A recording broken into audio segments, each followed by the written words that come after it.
बिल्कुल ही ये आप कैसे पता लगा सकते हो कि ये पीरियड की ब्लीडिंग है या फिर ये आपके इम्प्लांटेशन की ब्लीडिंग है? क्योंकि फ्रेंड्स बहुत सारी महिलाएँ ये कन्फ्यूज़ हो गई हैं कि मैडम हमारा ऐसा ब्लीडिंग आया, मेरा इतने दिन पहले ब्लीडिंग आया, इतने दिन बाद ब्लीडिंग आया, तो क्या ये पीरियड की ब्लीडिंग है या फिर इम्प्लांटेशन की ब्लीडिंग है? तो आज के वीडियो में हम पूरा आपको क्लियर समझाने वाले हैं, तो वीडियो को प्लीज़ मैं रिक्वेस्ट करती हूँ कि शुरू से लेकर लास्ट तक देखिएगा ताकि आपको कुछ समझ में आए। सबसे पहले बात करते हैं पीरियड की ब्लीडिंग। देखो डियर, जो पीरियड की ब्लीडिंग होती है, ये ब्लीडिंग अगर आपको पीएमएस की प्रॉब्लम नहीं है, अगर आपको हार्मोनल डिस्टर्बेंस की प्रॉब्लम नहीं है, आपको रेगुलर पीरियड आते हैं, तो ये ब्लीडिंग आपको जैसे कि आज पीरियड आने वाले हैं, तो आपको अगर 1-2 दिन ऊपर-नीचे करके आते हैं, तो हो सकता है कि 24 घंटे पहले आपको हल्की-सी स्पॉटिंग दिख जाए। तो ये फ्रेंड्स यहाँ पे स्पॉटिंग दिखने के बाद आपको जो है पीरियड आपको स्पॉटिंग दिखेगा, उसके बाद बंद हो जाएगा, उसके बाद पीरियड आपके फ्लो के रूप में शुरू हो जाएगा। अगर यहीं पे आपको पीएमएस की प्रॉब्लम रहेगी, हार्मोनल इश्यू रहेगा, हार्मोनल डिस्टर्बेंस की प्रॉब्लम रहेगी या फिर आपका पीरियड जो है इर्रेगुलर रहेगा, अनियमित रहेगा, तो सबसे पहले क्या होगा कि आपको 48 घंटे, 36 घंटे या फिर 2 से 3 दिन पहले आपको हल्का-फुल्का स्पॉटिंग आ जाएगा। ब्राउन कलर का स्पॉटिंग हो सकता है या फिर हल्का-फुल्का आपको दिखाई दे देगा, जो है ब्लीडिंग हल्का-फुल्का दिखाई दे देगा। उसके बाद ये बंद हो जाता है। यहीं पे महिलाएँ कन्फ्यूज़ हो गई हैं कि ये हमारा क्या इम्प्लांटेशन हुआ था? तो जी नहीं, ये आपका पीएमएस का जो है प्रॉब्लम है उसकी वजह से हो रहा है, हार्मोन डिस्टर्बेंस है उसकी वजह से हो रहा है। आपका अगर आपको जैसे कि आपका हार्मोन डिस्टर्बेंस है, आपका पीरियड अनियमित है, उसकी वजह से हो रहा है। ये आपको इम्प्लांटेशन की ब्लीडिंग नहीं है। उसके बाद क्या होता है कि 2 से 3 दिन के बाद या फिर 1 दिन के बाद या फिर 2 दिन के बाद उनका पीरियड जो है फ्लो के रूप में शुरू हो जाता है। पहले थोड़ा-सा ब्लीडिंग होता है, उसके बाद फ्लो शुरू हो जाता है।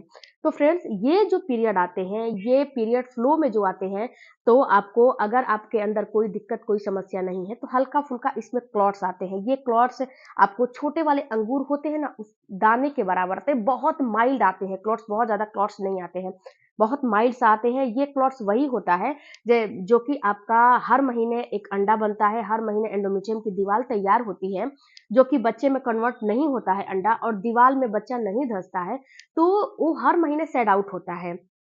तो यही पीरियड के फॉर्म में निकलता है, जो आपको हल्का-फुल्का आप देखते हो ना कि मांस के जैसा निकलता है, आपको हल्का-फुल्का क्लॉट्स के रूप में निकलता है, हल्का-फुल्का निकलता है, बहुत ज़्यादा नहीं निकलता है।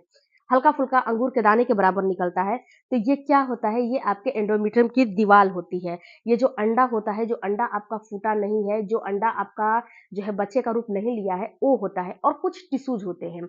यही आपका जो है अंदर जो बच्चेदानी में हर महीने का प्रोसेस होता है, तैयार होता है, वही चीज़ ये पूरा क्लीन होता है, वही चीज़ पूरा निकलता है और जब ये निकल जाता है तो फिर से एंडोमेट्रियम की दीवार तैयार होने लगती है और फिर से आपका अंडा बनने लगता है। तो जो क्लॉट्स अगर अंगूर के दाने के बराबर, गेहूँ के दाने के बराबर या फिर हल्का-फुल्का मांस जैसा निकल रहा है तो नॉर्मल होता है, उसमें आपको परेशान नहीं होते हैं। तो ये पीरियड होते हैं। अगर हल्का-सा क्लॉट्स निकले, अगर ये आपका जो ब्लड है, ब्लड का रंग जो है रेड निकले, तो ये आपको पीरियड बिल्कुल ही सही पीरियड आ रही है, ये पीरियड में कोई दिक्कत आपको नहीं है। तो पीरियड फ्रेंड्स आपका ऐसे शुरू हो जाता है। क्लॉट्स निकलना, पीरियड का कलर क कभी-कभी महिलाओं को पीरियड जो है ब्लैक भी निकलने लगता है। तो अगर आपका भी ब्लैक निकल रहा है, तो आप ये नोटिस करो कि ये किसकी वजह से निकल रहा है। इस सारे के ऊपर मैंने वीडियो डाले हैं। अब बात करते हैं फ्रेंड्स कि ये तो आपका जो है पीरियड हो गया। और पीरियड आने से पहले फिर आपको कुछ लक्षण दिखाई देते हैं, जैसे कि पूरे पेट में आपको दर्द होने लगेगा, आपको सुस्ती जैसा छाने लगेगा।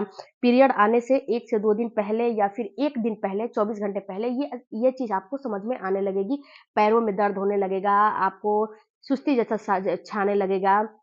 उसके साथ-साथ जब पीरियड आते हैं तो डिस्चार्ज भी बढ़ जाते हैं, लेकिन ये डिस्चार्ज आपको कभी भी जैसे कि थिक जैसा होता है, ये डिस्चार्ज थिक जैसा होता है, कभी थिक जैसा होगा या फिर पानी जैसा होगा, कभी भी प्रेगनेंसी वाला डिस्चार्ज आपको नहीं होते हैं।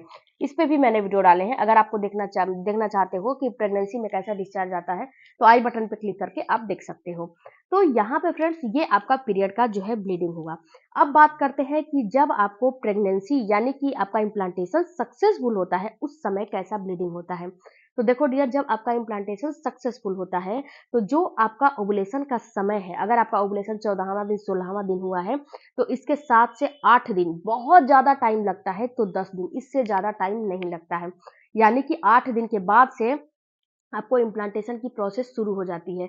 जब आपका ओवुलेशन होता है और जब बच्चा और अंडा और स्पर्म मिलके फर्टिलाइज़ करके बच्चे का रूप जो है लेता है, ये क्या होता है कि ये ज़ायगोट छोटा-सा जो नन्हा-सा ज़ायगोट है, ये आपको 4 से 5 दिन या फिर 8 दिन लगता है आपके फ़्लैपियन ट्यूब में रहता है और ये धीरे-धीरे वहाँ से जो है निकलता है, फ़्लैपियन ट्यूब से ये बाहर निकलता है और ये आपके एंडोमेट्रियम की दीवार में धँसने के लिए आता है। जब एंडोमेट्रियम की दीवार में धँसने के लिए आता है, तो उस समय का समय आपका या तो 22वाँ, 23वाँ, 24वाँ दिन रहेगा या फिर 25वाँ दिन रहेगा, इससे ज़्यादा टाइम आपको नहीं लगता है। मैंने बताया ना पहले ही कि ओवुलेशन के बहुत ज़्यादा दिन लगता है, तो 7 से 8 दिन लगता है, इससे ज़्यादा टाइम नहीं लगता है। तो जब भी आपका ओवुलेशन हुआ है, उसके 7वें 8वें दिन के बाद से देखो कि इम्प्लांटेशन की ब्लीडिंग हो रही है कि नहीं हो रही है। और फ्रेंड्स, बहुत ज़्यादा महिलाओं का ये भी कमेंट है कि मैडम ये सारी महिलाओं को हो ये कोई ज़रूरी है? तो जी नहीं डियर, ये सभी महिलाओं को हो ये कोई ज़रूरी नहीं है। क्योंकि हमारे समाज में, हमारे इंडिया में बहुत टाइप की महिलाएँ होती हैं, किसी में होता है, किसी में नहीं होता है। लेकिन 70 से 80% महिलाओं में होता है। तो आप थोड़ा-सा इस पे केयरफुल रहिएगा कि आपको भी हो रहा है कि नहीं हो रहा है। नहीं हो रहा है, तो भी प्रेगनेंसी होगी, ऐसा नहीं है कि प्रेगनेंसी नहीं होगी। अब ये जो इम्प्लांटेशन होते हैं, जब बच्चा धँसता है, तो वहाँ पे क्या करता है, जो ये ज़ायगोट फ़्लैपियन ट्यूब से निकल के आपके एंडोमेट्रियम में की दीवार में जाता है, तो वहाँ पे ऐसे ही नहीं चिपक जाता है, उसको धँसाया जाता है आपके हार्मोन के थ्रू। आपका जो हार्मोन है उसके द्वारा, ये नेचुरल प्रोसेस होती है, इसमें आप कुछ नहीं कर सकते, डॉक्टर भी कुछ नहीं कर सकता।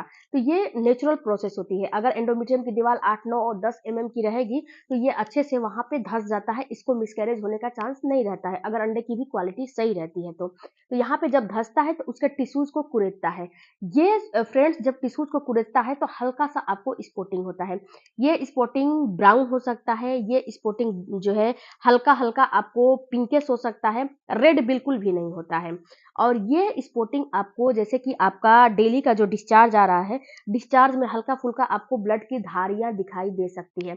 इससे इस इतना ही होता है, इससे ज़्यादा नहीं होता है। और ये आपको 2 से 3 ड्रॉप या फिर 10 से 15 ड्रॉप होगा, इससे ज़्यादा नहीं होता है इम्प्लांटेशन की ब्लीडिंग। बहुत सारी महिलाओं का ये कमेंट है कि मुझे ब्लीडिंग हो रहा था, मैंने पैड लिया, उसके बाद 2 से 3 दिन के बाद बंद हो गया। तो ये डियर आपका कहीं न कहीं पीरियड का जो है साइन है, ये इम्प्लांटेशन का साइन नहीं है। इम्प्लांटेशन में इतनी ब्लीडिंग नहीं होती है जिसमें आपको पैड लेने की ज़रूरत पड़े। दूसरी बात फ्रेंड्स, कि इम्प्लांटेशन की ब्लीडिंग बिल्कुल माइल्ड होती है और बिल्कुल हल्का होता है और ब्राउन कलर का होता है, गाढ़ा नहीं होता है।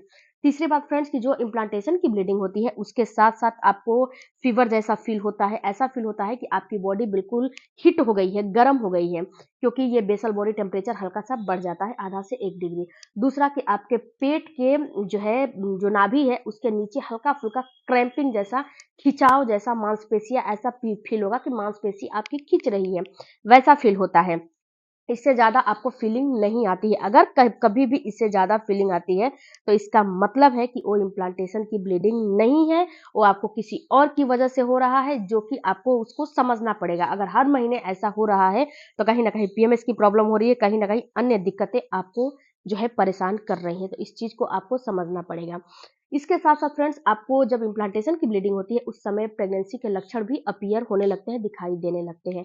उल्टियाँ होना, नोज़िया होना, चक्कर आने, उसके साथ-साथ आपको ऐसा फ़ील होता है बार-बार यूरिन का आना, तो ये सारे सिम्पटम्स आपको प्रेगनेंसी के होते हैं, दिखाई देने लगते हैं। आई होप फ्रेंड्स कि आपको ये बातें समझ में आई होंगी कि आपका इम्प्लांटेशन की ब्लीडिंग और पीरियड की ब्लीडिंग में क्या अंतर होते हैं। अगर वीडियो अच्छा लगे तो चैनल को सपोर्ट कीजिएगा। मिलती हूँ अगले वीडियो में, तब तक धन्यवाद। Thank you for